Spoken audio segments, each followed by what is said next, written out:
দুই দিনে দেশে 3 বার ভূমিকম্প অনুভূত হয়েছে। এর মধ্যে সর্বশেষ ভূমিকম্পটি 1 সেকেন্ডের ব্যবধানে 2 বার অনুভূত হয়েছে বলে জানিয়েছে আবহাওয়া অধিদপ্তর।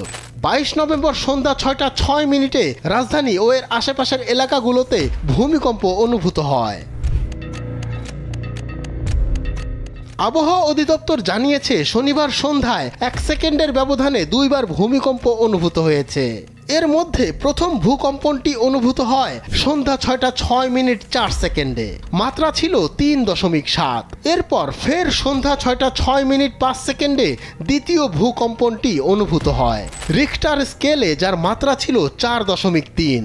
তবে দুটি ভূমিকম্পের উৎপত্তি স্থল ঢাকার বাড্ডা বলে জানিয়েছে আবহাওয়া সংস্থাটি। এর আগে শনিবার সকাল 10টা 36 মিনিটেও দেশে ভূমিকম্প অনুভূত হয়। মৃদু ওই ভূমিকম্পের উৎপত্তি স্থল ছিল নরসিংদীর পলাশে রিখটার স্কেলে, যার মাত্রা ছিল 3.3।